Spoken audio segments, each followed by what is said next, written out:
सीता उत्तरेषणा प्रकट करती है, राम मना करते हैं।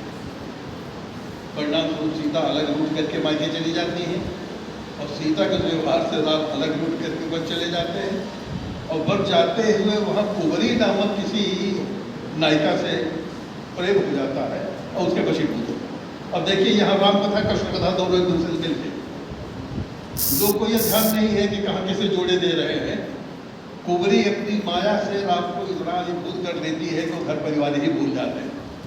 फिर सीता लौट कर आती है तो लक्ष्मण को साथ लेकर घोड़े पर सवार होकर दोनों निकलते हैं और जाकर उस स्थान को खोज लेते हैं।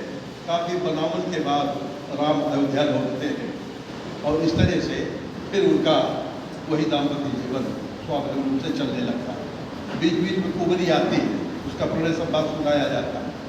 इन गीतों का रामराज से कोई मतलब नहीं है। किस तरह की व्यवस्था उन्होंने स्थापित की थी, कैसा उनका न्याय था, उस समय की सांस्कृतिक दशा दिशा क्या थी। लोग तो केवल घटना परकता लेकर चलता है और उसमें भी जो सनसनीखेज घटनाएं होती हैं उनको ज़्यादा वरीयता देता है। तो इस प्रकार विभिन्न बेभ्रत जो विवाह से और लवकुश जन्म से संबंधित हैं वो चित्र किए जाते हैं। लवकुश का जब जन्म होता है उस समय सीता यहाँ छोड़कर अयोध्या छोड़कर वाल्मीकि आश्रम में है। जन्म के बाद वो एक नाई से रोचना भेजती है। रोचना मंगलकारी अभिषेक, वो एक मांगलिक चिन्ह होता है, शुभ लक्षण होता है, एक तरह का प्रतीक है। और उस नाई से कहती है कि देखो अयोध्या जाकर ये रोचना हमारे ससुर दशरथ को देना, जबकि दशरथ का निधन पहले हो चुका है।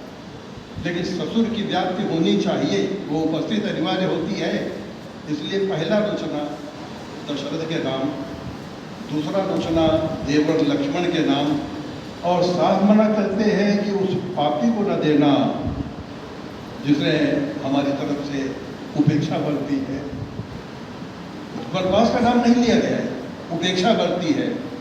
सीता वनवास का उल्लेख कहीं नहीं आया, शंभुवध का उल्लेख यहाँ कहीं नहीं आया, लेकिन उपेक्षा बढ़ती है, कहीं पर्सनैलिटी क्लेश है तो उसको नहीं देना। थोड़े दिनों बाद ही राम अश्वमेध करते हैं और अश्वमेध में पत्नी के साथ होना अनिवार्य है। तो कहा जाता है कि सीता जी को बना के लाया जाए। तो वशिष्ठ जी, लक्ष्मण जी और श्री राम तीनों वाल्मीकि आश्रम में पहुँचते हैं। सीता उनका सत्कार करती है और वशिष्ठ जी से कहती है कि यार मेरे गुरु भाई आपकी अवज्ञा में नहीं कर सकती, मैं 5 कदम अयोध्या की दिशा में चलूँगी लेकिन आगे नहीं बढ़ूँगी, लौट। और सचमुच यही होता है, 5 कदम उनकी आज्ञा का पालन करते हुए उस दिशा में आगे बढ़ती है और फिर उसके बाद लौट आती है और जाने से मना कर देती है। किसी बीच धरती फट जाती है और सीता जी उसमें समाविष्ट होने लगती हैं।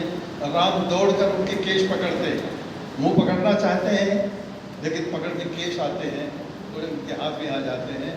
सीता कहते हैं बस यही लेके जाओ, जहाँ जहाँ गिरेंगे वहाँ कुश का जरूर है।